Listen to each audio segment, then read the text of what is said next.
Hey guys, Brad from Team Crimson here, bringing you a discussion video. Today we're going to be talking about Phantasmal Steed Restoration.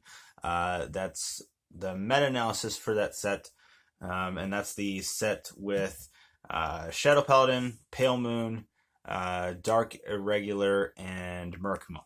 So let's go ahead and get into it. Let's get into the top five discussion. But before we do that, actually, let me point out too that this meta-analysis does take place before the actual ban list. So the ban list does not take effect in Japan until September 1st, which is still a couple days away.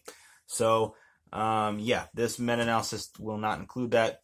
The next meta-analysis that we do for Raging Tactics, that'll have it on. We'll see how that impacts that then. But let's go ahead and get into the top five. So the top five, number 5, Shadow Paladin. Now, it is a little surprising because Shadow Paladin was actually doing very, very well in week 1. It did drop down pretty steadily and pretty sharply there towards the end. But yeah, it was doing very, very well there at the beginning. I think week 1 results, I've always said, are a little bit, you do have to take that with a little bit of salt.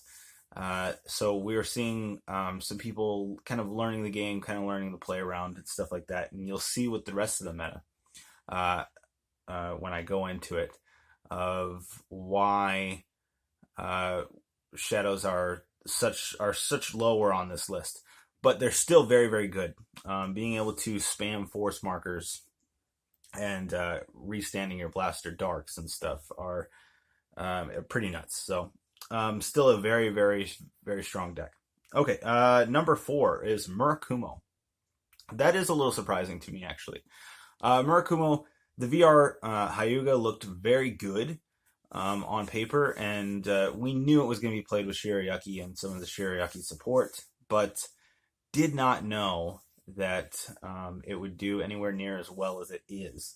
But it's doing very well. It has quite a number of tops. None of those being first place, though. They're usually second, third, and fourth.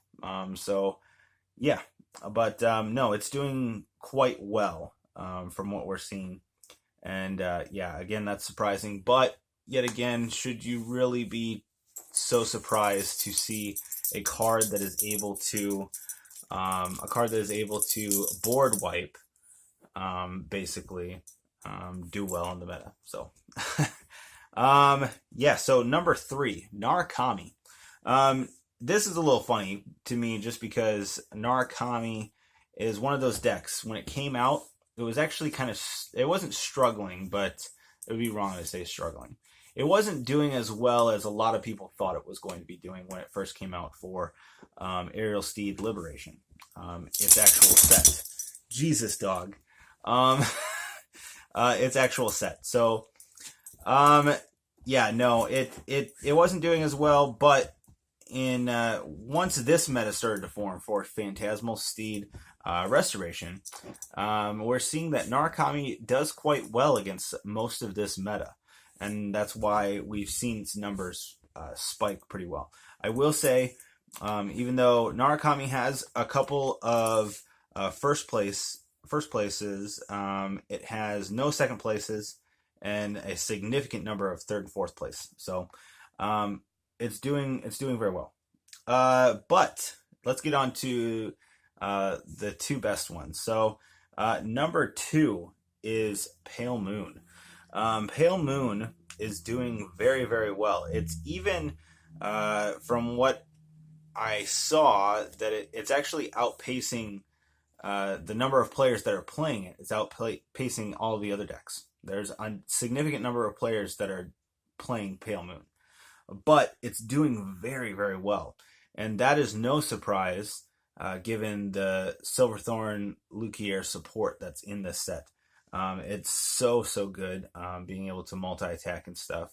It's not hyper dependent on some of its field either, so it doesn't have a great matchup against Narukami from what I hear, but it doesn't have a bad matchup either, if that makes any sense.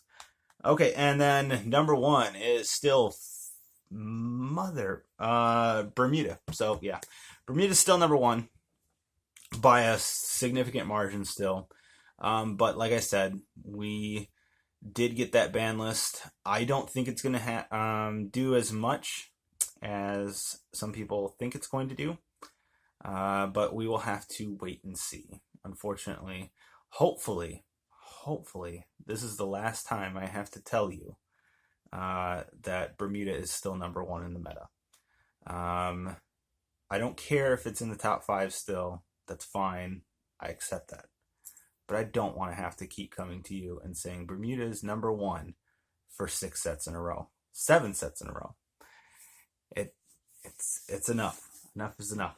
So, yeah, that's it for the meta-analysis, guys. We'll let you know what else is going on. We've got some more videos coming out later in the week, and we're going to be doing Raging Tactics videos sometime soon as well. So keep a lookout for that, guys, and we will see you later. Bye.